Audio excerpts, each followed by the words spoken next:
कर्नाटक एक सेकंड साजन जी आपके बीच में नहीं बोला।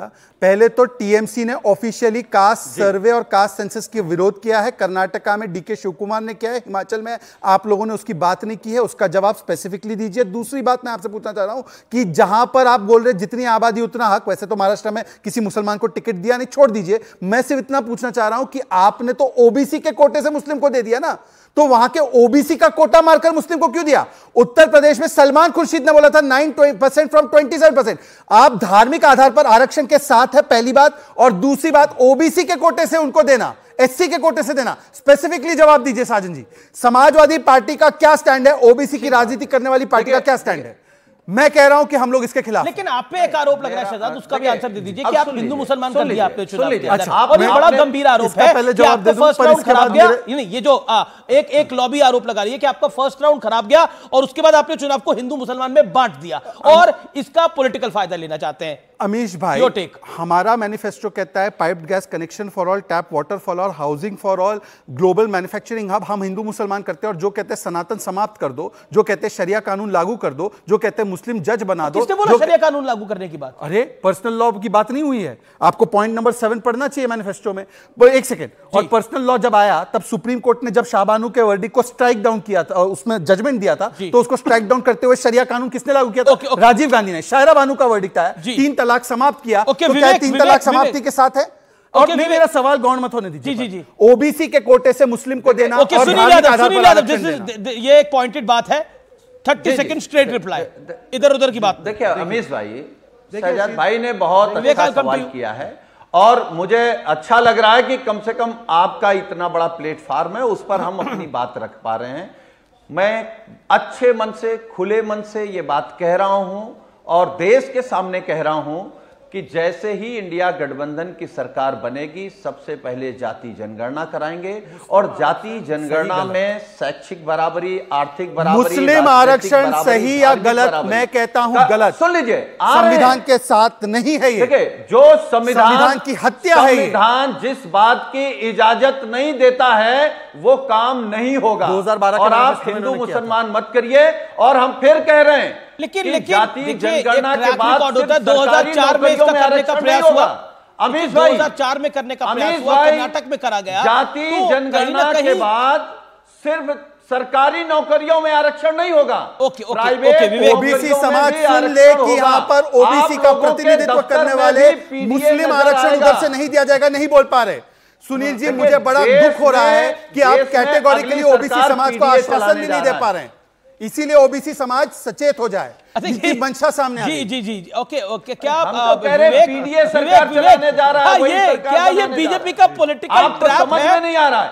अमीश भाई, पॉलिटिकल ट्रैप है जिसके अंदर पूरा इंडिया अलायंस फंसता हुआ दिख रहा है। There is a political trap of Bharatiya Janata party.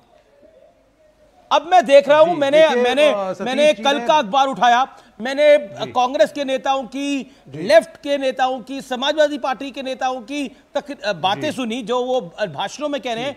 उसके अंदर वो इसी बात को क्लैरिफाई कर रहे हैं कि हम ओबीसी का आरक्षण खत्म नहीं करने वाले। तो ट्रैप तो सेट करा बीजेपी ने, और उस ट्रैप में के लपेटे में आप लोग आ गए। देखिए विवेक, नहीं, और इसको बिल्कुल साफ गोई से जवाब दीजिएगा। सतीश जी ने बहुत, हाँ बिल्कुल साफ साफ बोलता हूं, सतीश जी ने बिल्कुल टू द पॉइंट बोला जब उन्होंने कहा कि सबसे बड़ी खुशी की बात यह है कि कम से कम एक दूसरे के मैनिफेस्टो के ऊपर एक डिस्कशन इस मुल्क के अंदर शुरू हुआ। ये सबसे बड़ी उपलब्धि है। और दूसरा, जब मैं भी आपके साथ पॉलिटिकल एनालिसिस में यहां पे बैठा था, पहले चरण और दूसरे चरण के बाद आगे के जो प्रेडिक्शंस आ रहे हैं, ये सतीश जी ने भी कहा था कि जिस तरीके का टर्नआउट हुआ है ये बहुत ही संघर्ष दिखा रहा है रूलिंग गठबंधन के लिए।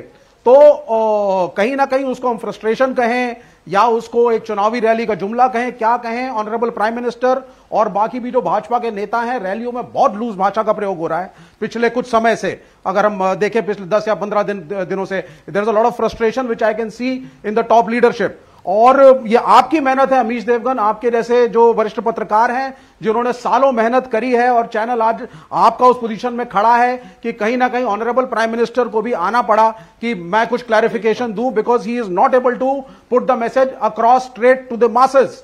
ये एक रियलिटी है।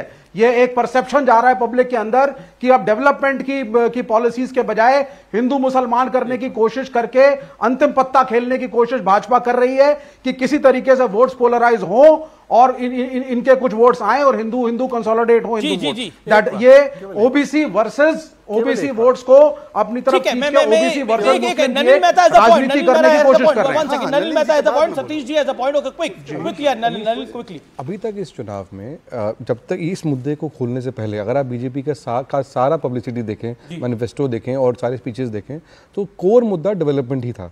जहाँ तक पीएम आवास की बात है, जहाँ 40 करोड़ घर बनाए गए, 4 करोड़ घर बनाए गए, 3 करोड़ की और बात हो रही है, जल जीवन की बात हो रही है, आयुष्मान भारत की बात हो रही है कि जहाँ 53 करोड़ लोगों को दिया गया तो अब उसके बाद 70 साल की उम्र के सब लोग को दिया जाएगा। इन सब की और जो इकोनॉमी नंबर 3 इकोनॉमी करने की बात की जा रही है, ये सब इनका बीजेपी का कोर, जो बीजेपी जो पहले जो सिर्फ शहरों की पार्टी थी, सिर्फ अपर कास्ट की पार्टी थी, जो नए बीजेपी जो प्रधानमंत्री जिसके निर्माता हैं पिछले 2014 के बाद, उसका जो सबसे one of its biggest strengths has been the growth of the poor and rural voters into BJP. ये जो मुसलमानों की जो बात हुई है अभी, इससे देखिए चुनाव थोड़ा ठंडा था तो ये इससे ये भी हुआ है कि पॉलिटिकल ट्रैप भी था। पॉलिटिकल ट्रैप 100% है जिस बिकॉज इसमें दो चीजें हैं, क्योंकि this goes back to an earlier debate about pseudo secularism, advantage जो इसके बात करते थे, क्योंकि इसमें क्या है कि जब ये कोटा विद इन कोटा हमेशा ग्रे एरिया में था, अब इसको जब खोला गया है उसके बारे में बात हो रही है, तो एक तो इसका दो चीजें हैं, एक तो जो बीजेपी के फेथफुल जो वोटर है वो इससे गैल्वनाइज होंगे और दूसरा it's a trap for the opposition. 20 second Satish ji. मैं सिर्फ इतना ही कहना चाहता हूं, चाहे जो ही तो मैंने कहा भी कि चुनावी पैंतरे हैं ज्यादा से ज्यादा, ये मैं भारतीय जनता पार्टी का अभी शहजाद कह रहे थे, इनका जो घोषणा पत्र है वो विजनरी, एक अच्छा वो सोच विचार वाला है, उसमें कहीं से कोई शक नहीं है।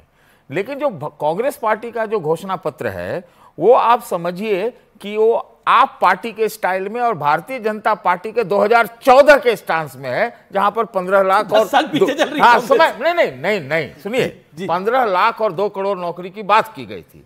तो ये इंस्टेंट ग्रेटिफिकेशन वाली बात है कांग्रेस के तरफ से।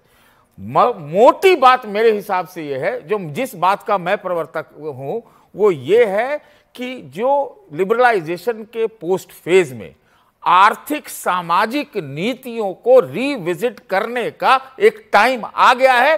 कांग्रेस ने ये कहा या नहीं कहा, करेगी या नहीं, कहां रहेगी, लेकिन भाजपा को करना पड़ेगा।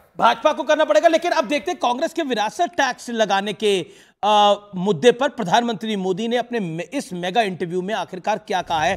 सुन लेते हैं विरासत टैक्स के मुद्दे पर प्राइम मिनिस्टर मोदी ने क्या कहा।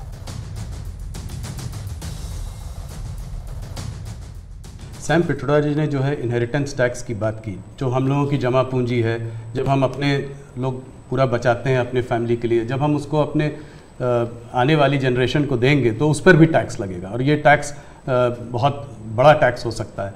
तो क्या आप कहेंगे कि बीजेपी अगर आएगी तो इस टैक्स को कभी नहीं लागू करेगी? भारतीय जनता पार्टी क्या करेगी, हमारे मैनिफेस्टो में साफ हमने लिख करके लाए हुए। अब उन्होंने कहीं सगुफा छोड़ दिया तो मैं भी वो झंडा लेके घूमूंगा, ये सवाल आपके मन में कैसे आ जाता है? भारतीय जनता पार्टी की विचारधारा साफ है जी, हम अपनी विचारधारा के